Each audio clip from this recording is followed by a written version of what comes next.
이어서 용해인 의원님. 네, 시간 멈춰 주시고요. 이진우 증인과 김용대 증인 잠시 나와 주시겠어요?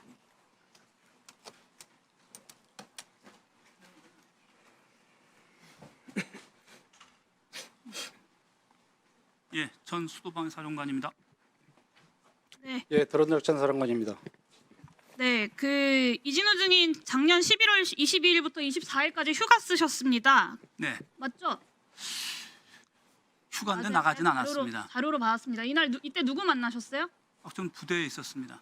그 주간에 무슨 일이 있었는지 기억하십니까? 기억이 잘 안 나는데요. 11월 22일이면 북한이 31번째 오물풍선을 살포한 지 나흘밖에 안 지났을 때예요. 합참이 엄중 경고를 했고 대북 상황이 심각한데 수도방위를 책임지는 수방사령관이 자리를 비웁니다. 그리고 이때 강호필 증인과 김용대 증인도 같은 시기에 휴가를 겹쳐서 사용합니다. 이진우 증인 22일부터 24일 사이에 윤석열, 김용현, 곽종근, 여인영, 김용대, 강호필, 노상원 중에 만난 사람 있습니까? 없습니까?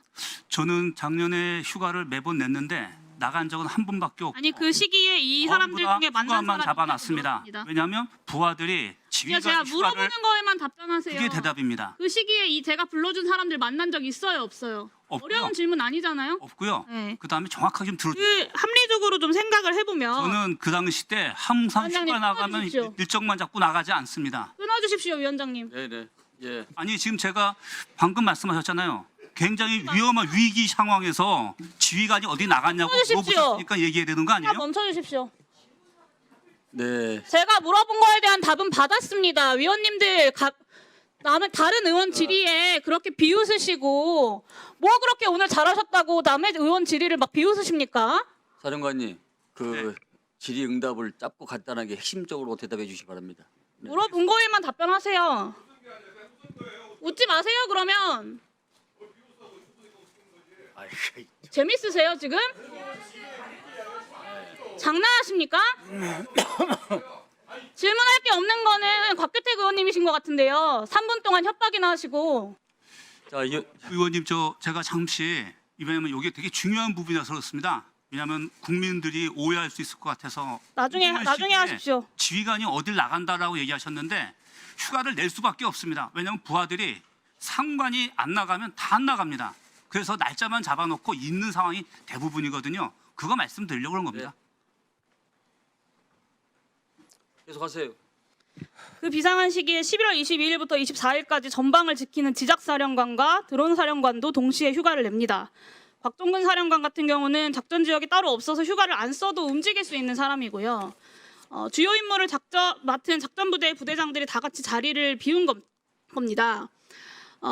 이 세 사령관의 휴가 기간 마지막 날인 24일에는 김용현 전 장관이 대통령 만나서 개헌 문건을 작성하는 등의 실무 준비를 착수했던 날이고요. 28일에는 오물풍선 원점 타격을 직접 지시했다라는 의혹도 나오고 있습니다. 12월 1일에 새롭게 임무를 하달받기 전에 마지막 작전을 준비했다거나 아니면 곧 있을 계엄을 최종적으로 점검했다 회의를 한 거 아니냐라는 생각이 듭니다. 단순히 휴가가 겹쳤다고 설명할 수 있는 일 아니라고 생각하고요. 내란 모의의 중요한 시점인지 아닌지 수사가 반드시 필요하다고 생각합니다. 강호필 증인에게 묻겠습니다. 두 분 들어가세요. 네, 김용현 전 장관이 6월 만찬에 모인 장군을 대통령에게 충성하는 장군이라고 소개했다. 그건 인정하시는 거죠? 저는 개인적으로 기억이 안 난다? 아까 말씀드린 것처럼 기억은 나지 않지만 그 충성하는 장군이라고 했던 의미에 대해서는 아까 제가 설명을 드렸습니다. 그 장군들 불러 모아서 의미 없는 검사 시절 이야기를 술 먹으면서 했다. 그렇게 한가한가라는 생각이 들지 않겠습니까? 뭐 그것은 제가 평가하기에는 그렇습니다만은 말 그대로 격려하는 자리이기 때문에 그렇게 심각한 이야기. 4일 새벽에 예. 임무 수행해준 수방사, 방첩사, 특전사, 지적사 콕 집어서 김용현이 고맙다고 합니다. 기억하시죠? 네, 그리고 계엄 해제 직전인 4일 3시 21분에 다른 지휘관들은 다 내보내고 충성 장군들 이 4명을 불러서 따로 회의를 합니다. 이 자리에서 무슨 이야기 했습니까? 아까 제가 말씀드렸습니다. 간단하게 제가 설명을 드리겠습니다. 당시에 아까 제가 12월 3일 날 전 장관 최초 그 정군 주요 지휘관 회의 때는 지작사는 참석도 안 했고 아니 이 자리에서 무슨 이야기 안 했다고 했고 여쭤봤습니다. 12월 4일 날 저희들이 전방 대비 태세를 유지하고 있는데 합참 통제하에 VTC 연결을 했고 마지막에 제가 기억하는 것은 수고했고 출동했던 병력들은 안전하게 복귀하고 해라. 그다음에 여기 모인 합참에 있는 상황실 요원, 합참 의장 포함해서 모두 수고 많았다. 저는 이런 맥락으로 이해를 했습니다. 그게 4명의 사령관들만 따로 불러서 이야기한 내용이다라는 말씀이세요?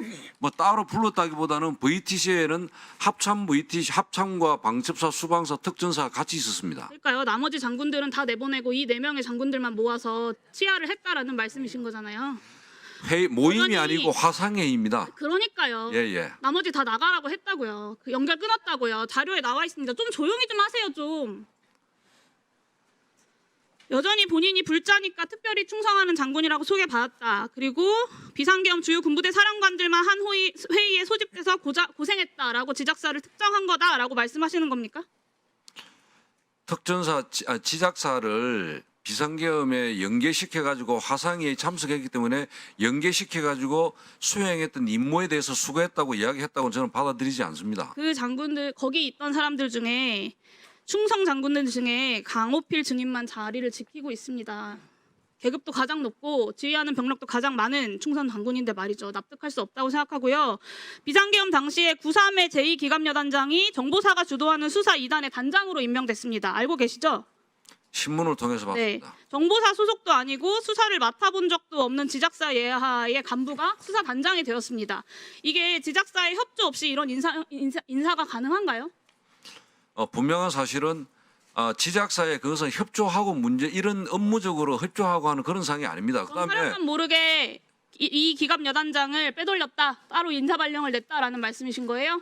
제가 한 가지만 그 답변을 드려도 되겠습니까? 빨리 우선 말씀하세요. 이기갑 여단장 휴가권에 대한 승인권자는 군단장입니다. 휴가 말씀드리지 않았습니다. 그다음 두 번째 그 친구에 대해서 어떤 뭐 나중에 가가 저도 이제 뉴스와 조사 결과를 보고 알았지만은 그게 같다든지 이런 상황에 대해서는 전혀 인지하지 못했습니다. 인사 발령에 대해서 여쭤본 거고요. 인사 발령에 다른 대해서도 얘기하지 마시고 물어보는 거에 예, 답변하세요. 인사 발령에 대해서도 전혀 인지하지 못했습니다. 그러니까요. 그게 말이 되냐라는 말씀을 드리는 거예요. 그리고 핵심은 양전섭 지작사 정보참모부장입니다.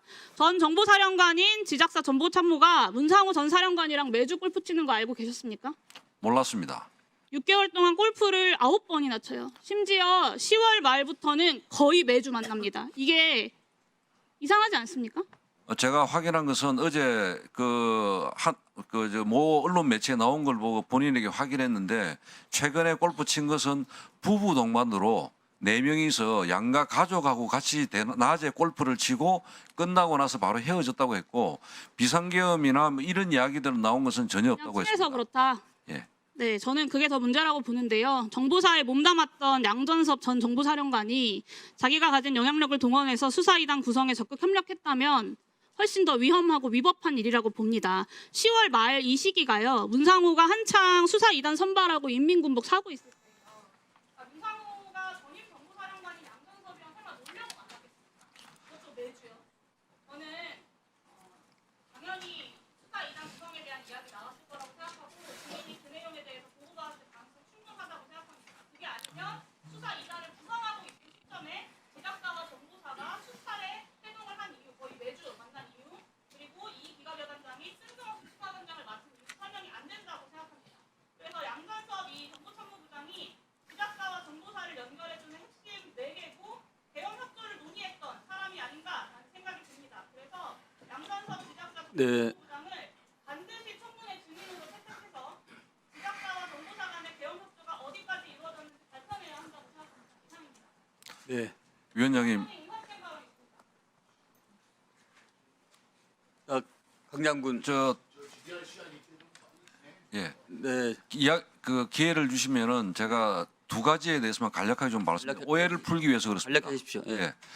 양전섭 저희 그 지작사 정보참모부장이 골프를 친 사실은 제가 어제 언론을 보고 확인했습니다. 양전섭 우리 골프를 친 걸 가지고 어떤 부부 동반 사적인 모임인데 제가 정작 부장으로부터 또는 연계해 가지고 저희 지작사가 어떤 수사 2단 또는 계엄 이런 것과 연계하거나 또는 그런 것에 대해서 보고를 받았다는 것은 전혀 사실이 아닙니다. 이 부분에 대해서 수사기관에서 저희들이 만약에 한다면은 당당하게 밝히겠습니다. 두 번째는 휴가 문제인데 제가 분명히 예전에 제 언론에 제 휴가 일정을 분명하게 소상히 밝혔습니다. 그 다음에 어제 그 휴가 기간이 수방사령관, 드론작전사령관하고 겹친다는 그 부분도 어제 모 언론 매체를 보고 알았습니다. 그래서 그 매체에 대해서 굉장히 강한 유감을 표했고 법적 허위사실 유포에 대해서 법적 검토까지도 검토를 하고 있습니다. 이상입니다. 네, 알겠습니다. 네.